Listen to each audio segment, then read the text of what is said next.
now Colonel Andriy Lysenko, the spokesman for the National Security and Defense Council Information Center, about the situation in the east of Ukraine. Good afternoon. The increase of the number of Russian troops is being observed on the occupied territories of the east of Ukraine and at the border with Russia. In particular, over the last 24 hours in the border area with Ukraine, they have moved almost 60 armored vehicles from Rostov-on-Don and a train with 50 tanks T-64 and 10 armored vehicles without insignia came to the railway station Kamensk-Shakhtinsky. Also, the trains with armored vehicles went through the city of Molotogvardeysk, Luhansk region. At the same time, the command of the armed forces of Russia have put to combat level of preparedness the units of the military transportation aviation in near Moscow and in Ryazan region. The Russians are continuing the air reconnaissance on the border and in the controlled districts along the combat clashes line.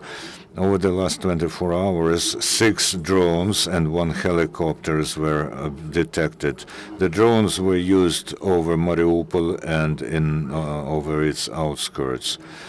On the border with the occupied Crimea, 1 helicopter was observed, although it did not violate the Ukrainian airspace.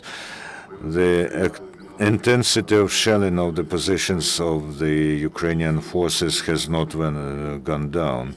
The biggest activity the enemy showed on the Donetsk direction. They have shelled from mortars, grenade launchers, and rifles. The firearms, Ukrainian positions next to Pisky, Marinka, Avdiivka, Taramchuk, Novokalinovo, Orlivka, Mayorsk. In Donetsk, they have again shelled from mortars the airport and shelled the residential blocks. As a result of the explosion at the sporting grounds of the school number 63, of a projectile sent from the territory controlled by the militants, 2 teenagers died and 4 were wounded. The projectile came from the direction of Makiivka, where groups of terrorists are located. The security service of Ukraine,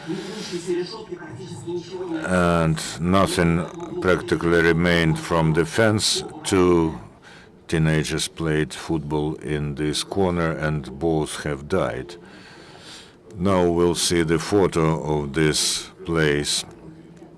In fact, the correspondent of the Russian television channel has confirmed the direction from which the projectile came and exploded.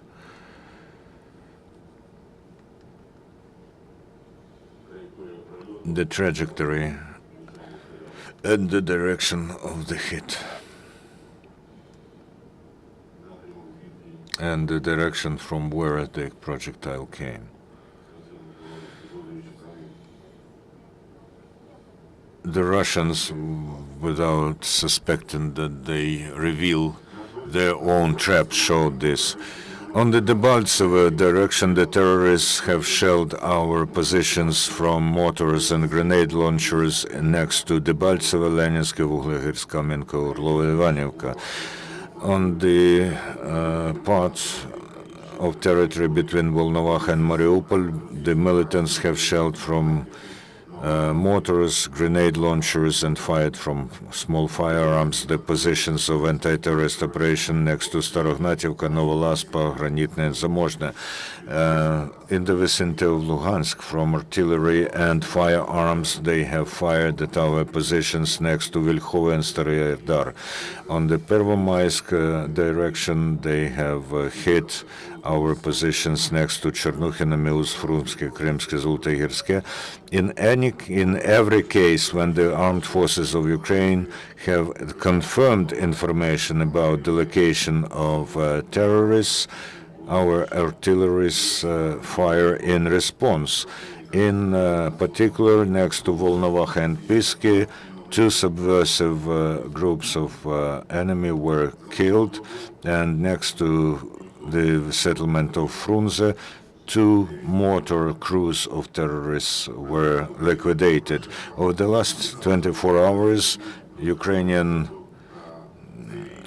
there were no killed among the Ukrainian military, 9 were wounded. The President Petro Poroshenko signed the law on the changes to the state budget for 2014, which will allow to finance the expenditures to make prosthetics for the anti-terrorist operation participants, and this is an additional 9.2 million hryvnia. Yesterday, the Ministry of Defense has signed the protocol on cooperation with the international company PricewaterhouseCoopers Ukraine that will conduct the audit of all the enterprises of the Ministry of Defense, and there will be comprehensive monitoring and diagnosing of the activity of concerns and state enterprises that are within the management sphere of the Ministry of Defense as far as the efficiency and the presence of corruption is concerned. At the moment, the Defense Minister is responsible for 118 subjects of economy. To fulfill the decisions of the National Council for Defense and Security, the Cabinet of Ministers has adopted the draft law on the reinforcement of the cybersecurity of Ukraine. They also passed the resolution on the plan of events on the protection of state information resources. On the 4th of November, members of the Department on the Fight with Organized Crime in Zaporizhia have liquidated the biggest channel of delivery of arms from the zone of anti-terrorist operation. The members from the criminal group with transnational and interregional connections over March to November of this year have opened and maintained the channel of delivery of firearms and munitions from the anti-terrorist operation zone, later to be sold in Zaporizhia, Odessa, Kherson, Kharkiv, Dnipropetrovsk, and Kiev regions, and they also delivered arms to the neighboring countries. 10 people from Zaporizhia, Kiev, and Odessa regions were members of this grouping. A small arsenal of entire arsenal of weapons was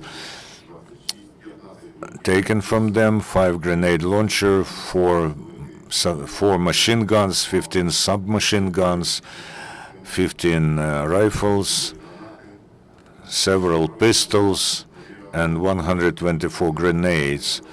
The criminal case has been launched according to Part 1, Article 263 of the Criminal Code of Ukraine, illegal handling of arms and munitions and explosions. The postal offices of Ukraine on the territories liberated from the terrorists at the moment have enough money to pay pensions until the 7th of November. The bank affiliates until the 5th of November.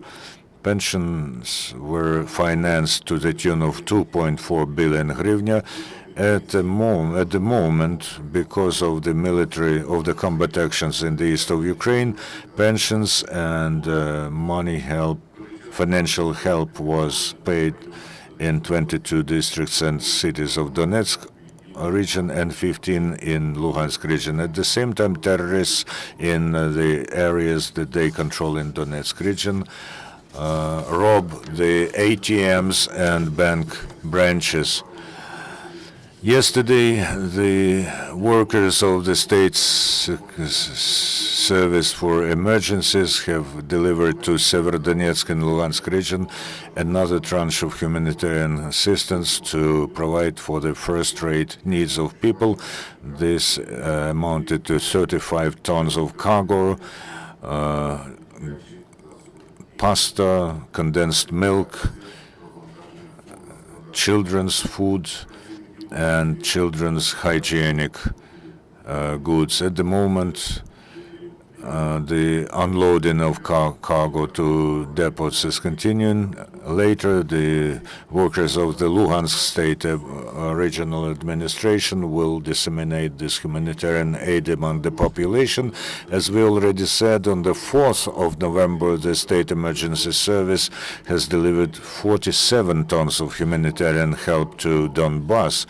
So only for the money allocated from the state budget, people have got 370 tons of humanitarian help, and we still plan to deliver another 60 tons of humanitarian cargo. Over the last 24 hours, pyrotechnical units have detected and defused 149 units of munitions, including 37 mortar mines and 28 artillery projectiles. In general, starting from July, almost 1,500 hectares of territory was inspected, and over 26.5 thousand units of munitions were defused. The President of the European Commission, Jean-Claude Juncker, said that sanctions against Russia remain intact and will depend on the development of situation in Ukraine. The State Secretary of the USA, John Kerry, said that if the Minsk agreements are fulfilled to the full amount, the sanctions against Russia could be decreased, but if this does not happen and the violation of agreements continues, then the pressure will only rise. John Kerry also said that USA call upon Russia and its puppets in eastern Ukraine to stop combat actions next to Mariupol and Donetsk airport, to fulfill the conditions for the ceasefire, and start to work for the restoration of Ukraine's control over its border. The Minister for Foreign Affairs of Canada, John Bird, said that the authorities of Canada are seriously concerned with the information about Russian troops that allegedly moved towards Ukrainian border. He called upon Russia to immediately withdraw troops from border regions and said that Canada will continue to watch the situation and will further work with partners and allies to mount the pressure on the Russian Federation so that it stops its aggressive actions. The Minister of Foreign Affairs of Ukraine officially stated that Vera Savchenko was handed a note on the ban to enter Russia, and she is the sister of illegally held in custody Nadia Savchenko, and the ministry said that this step of Russia is absolutely unfounded and aimed at the further pressure on Nadia Savchenko, and the embassy of Ukraine in Russia will send the Russian side a respective note. There's information that during this day the combatants, militants changed their tactics and they're starting powerful attacks. It's informed that there's the stronghold near Debaltseva, where the militants are trying to break through the defense. That's near Chernukhina. The military actions do not stop, but the stronger is the pressure, the stronger is the resistance. Ukrainian forces also reply back powerfully, and the enemy suffers losses. All our troops are at the places where they were holding defense. But do the militants start to attack? Yes, we have the facts of attacks. And one more question, and it's about the convoy that arrived to Shchastya and Donetsk. They brought new personnel, some small tactical groups from Russian Federation to the north of Lugansk region, and to Shchastya, the tactical groups of Russian army. I am not ready to tell you anything about that. We have the information about moving them to the border. We cannot monitor what's happening at this section of the border, which we do not control, but we know that almost every day they are moving additional Russian units and machineries to Ukrainian territory. And why has Russia moved this powerful, many troops to the border? We do not know the plans of our enemy, but we are monitoring the situation, and based on their actions, we react respectively. I have a question. It's about School 63 in Donetsk. Can you give us more details from where the shelling was? The shell came from Kiivka, and that is where the groups of terrorists are.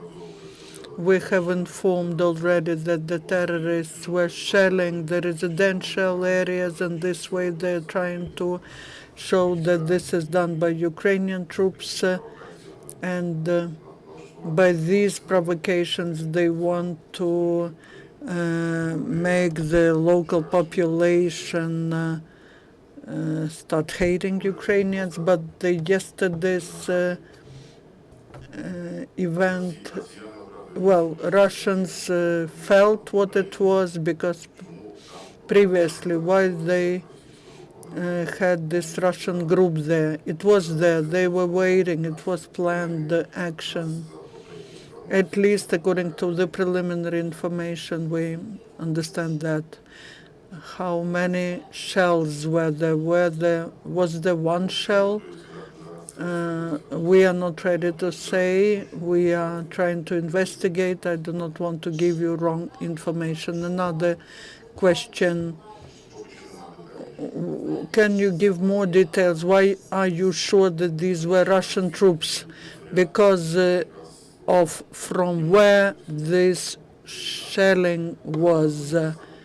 This was from where the groups of terrorists are located, and from there they are shelling every day. There could be no, in Makiivka there could be no Russian and Ukrainian troops next to each other.